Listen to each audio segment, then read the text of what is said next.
Beauty and the Beast. There was once a rich merchant. He had 6 children, 3 sons and 3 daughters.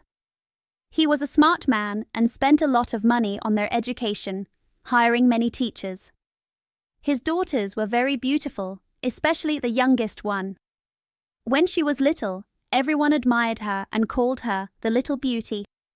As she grew up, people still called her Beauty, which made her sisters very jealous. The youngest daughter was not only pretty, but also better than her sisters. The 2 older sisters were proud because they were rich. They looked down on others and did not want to visit the daughters of other merchants. They went out every day to parties, balls, and plays, laughing at their youngest sister because she liked to read good books. Many rich merchants wanted to marry the older sisters, but they said they would only marry a duke or an earl. Beauty politely thanked those who asked to marry her and said she was too young, but wanted to stay with her father a little longer. One day, the merchant lost all his money except for a small house far from the town. He told his children with tears in his eyes that they had to go there and work. The 2 older sisters said they would not leave town because they had boyfriends who would want them even without money. But they were wrong. Their boyfriends left them when they became poor. People in town said they did not deserve pity and were happy to see their pride go down. But they felt sorry for Beauty because she was kind to everyone and nice to poor people. Many gentlemen would have married her, even if she had no money, but she did not want to leave her father alone. She decided to go with him to help him. Beauty was very sad about losing their money at first. If I cry, she thought, it will not help. I must try to be happy without money. When they arrived at their new house, the merchant and his sons began to work on the farm. Beauty woke up at 4 in the morning to clean the house and make breakfast. At first, it was hard for her because she was not used to working, but soon she became strong and healthy. After her work, she read, played music, or sang while she spun. Her sisters did not know how to spend their time. They got up late and did nothing but walk around, sad about their lost clothes and friends. "Look at our youngest sister," they said to each other. "She is so boring, being happy in such a bad situation." But their father thought differently. He knew that Beauty was better than her sisters in looks and character. He admired her for being humble, hard-working, and patient. Her sisters made her do all the work and teased her all the time. The family lived quietly for about a year. Then, the merchant got a letter saying that a ship with his goods had arrived. This news made the 2 older daughters very happy. They thought they could go back to town because they were tired of country life. When they saw their father getting ready to go, they asked him for new dresses, hats, rings, and other things. But Beauty asked for nothing. She thought that her father's money would not be enough for all her sisters' wishes. "What do you want?" Beauty asked her father. "If you are kind to think of me," she answered, "please bring me a rose, as there are none here." Beauty did not really want a rose, but she asked for it to show she was not like her sisters. The merchant went on his journey. However, when he arrived, there were problems with his goods, and after a lot of trouble, he came back just as poor as before. He was 30 miles from home, thinking about how happy he would be to see his children again, when he got lost in a big forest. It rained and snowed hard, and the wind was so strong that it threw him off his horse twice.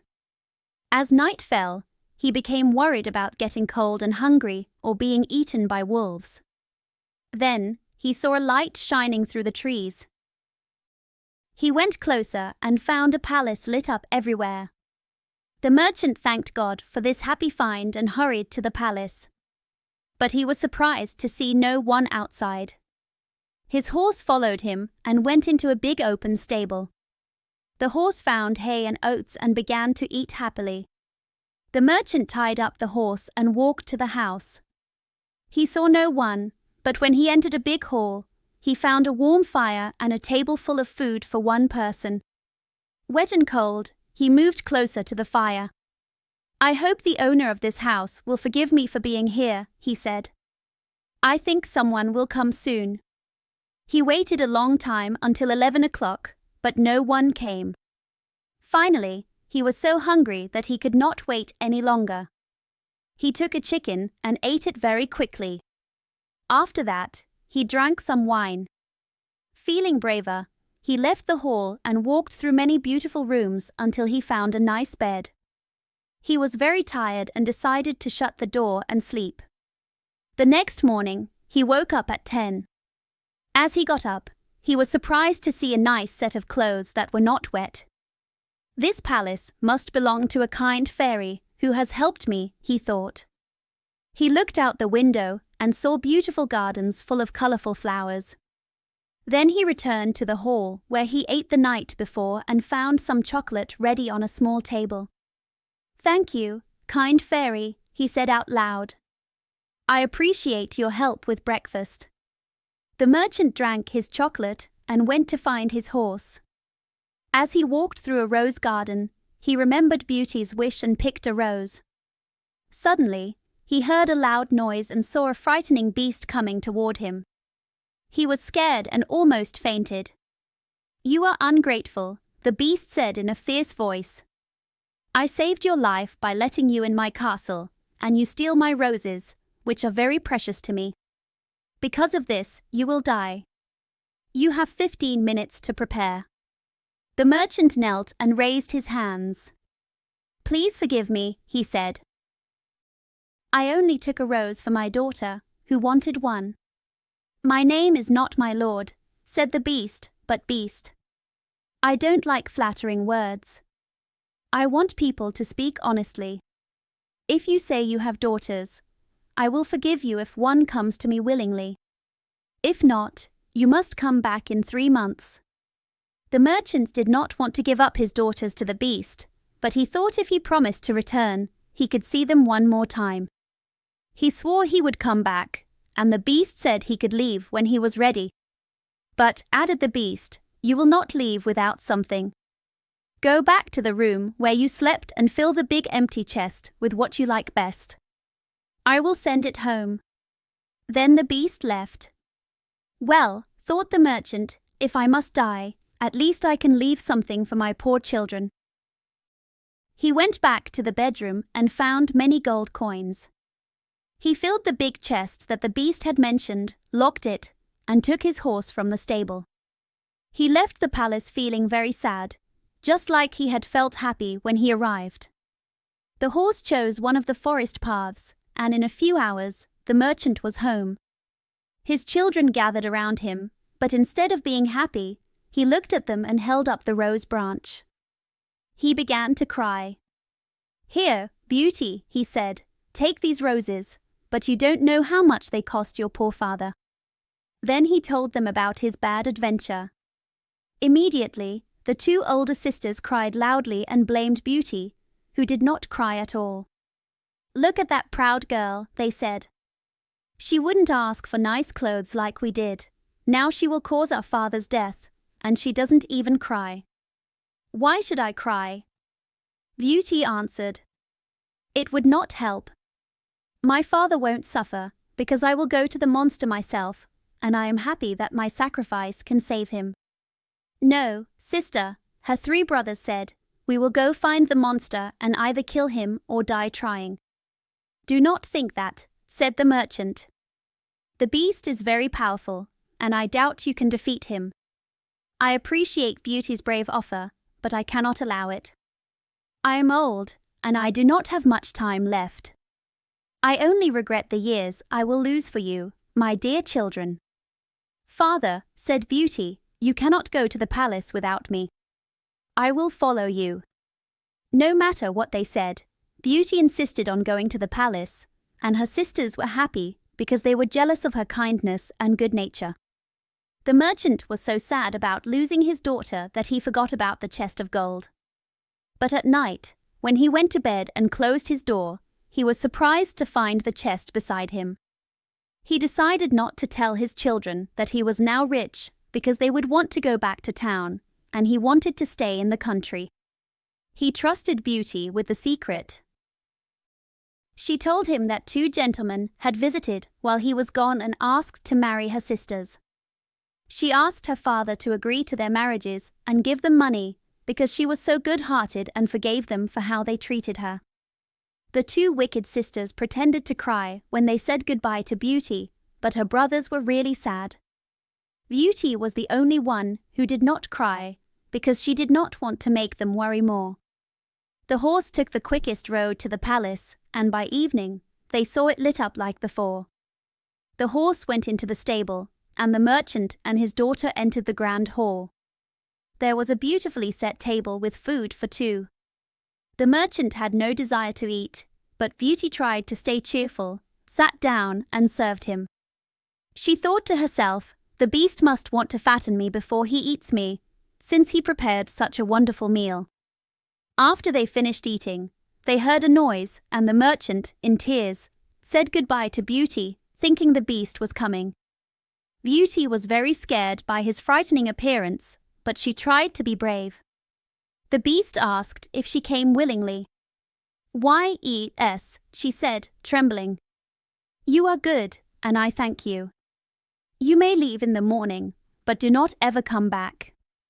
"Goodbye, Beauty." "Goodbye, beast," she replied, and the beast went away. "Oh, daughter," said the merchant, hugging Beauty, "I am so scared. You should go home and let me stay here." "No, father," Beauty said firmly, "you will leave tomorrow morning, and I will be safe here." They went to bed, thinking they would not sleep at all, but as soon as they lay down, they fell fast asleep. Beauty dreamt of a lovely lady who said, "I am happy, Beauty, with your kindness. Your brave act to save your father will be rewarded." Beauty woke up and told her father about her dream. Although it made him feel a bit better, he still cried when he said goodbye. After he left, Beauty sat in the grand hall and cried as well.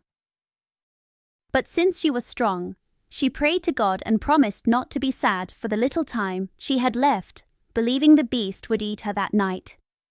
However, she decided to walk around the beautiful castle, which she admired. She was very surprised to see a door labeled Beauty's apartment. She opened it quickly and was dazzled by its beauty. Most of all, she noticed a large library, a harpsichord, and many music books. "Well," she thought, "they are making sure I won't be bored." Then she thought, if I only stay here one day, they would not have set all this up. This thought gave her new strength. Opening the library, she took a book and read these gold letters. "Welcome, Beauty, banish fear. You are queen and mistress here. Speak your wishes, speak your will. Swift obedience meets them still." "Alas," she sighed, "I only wish to see my poor father and know how he is." No sooner had she said this than, looking in a great mirror, she was amazed to see her own home. Her father looked sad, and her sisters rushed to greet him. Even though they acted sad, their happiness at being free of Beauty was clear. A moment later, everything changed, and Beauty felt anxious about the beast's kindness. By noon, she found dinner ready. While eating, she enjoyed beautiful music, but did not see anyone. At night, as she was about to have supper, she heard a noise from the beast and felt very scared. "Beauty," said the monster, "may I see you eat?" "That is up to you," Beauty answered, trembling. "No," replied the beast, "you are in charge here. You can tell me to leave, and I will go. But tell me, do you think I am very ugly?" "Yes," Beauty replied, "but I also believe you have a kind heart." "I do," said the monster, "but I am ugly and very silly. I know I am a foolish creature." "It is not foolish to think this," Beauty replied, "for no fool would know this or think so humbly of themselves." "Then eat, Beauty," said the monster, "and try to be happy in the palace. Everything here is yours, and I would be sad if you were not happy." "You are very kind," Beauty replied. "I appreciate your thoughtfulness, and when I think of that, your ugliness seems less important." "Yes, my heart is good, but I am still a monster, said the beast. In human society, there are many worse than you. I prefer you, just as you are, rather than those who hide their bad hearts under good looks, said Beauty. If I had more sense, replied the beast, I would thank you with a nice compliment, but I am too dull to do that. I just want to say thank you. Beauty enjoyed her meal and almost forgot her fear of the monster, but she felt faint when he asked her, Beauty, will you marry me? At first, she hesitated because she was scared of upsetting him. Finally, she said, trembling, No, beast. The poor monster sighed and made a horrible noise that echoed through the palace. But Beauty soon calmed down, for the beast said sadly, Then goodbye, Beauty, and left the room, looking back at her now and then as he went out. When Beauty was alone, she felt sorry for the beast. Oh, she sighed, it is such a pity that something so kind can be so ugly.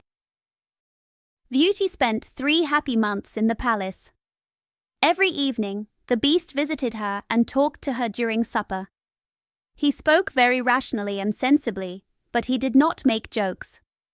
Each day, Beauty found more good qualities in him. She got used to his looks, so instead of being scared of his visits, she often checked her watch to see if it was 9 o'clock, because the beast always visited her at that time. But there was one thing that worried Beauty. Every night, the beast asked her if she would be his wife. One day, she said, Beast, you make me uneasy. I wish I could marry you, but I cannot lie, that will never happen. I will always think of you as a friend, please try to be okay with that. I must try, said the beast sadly. But I love you very much.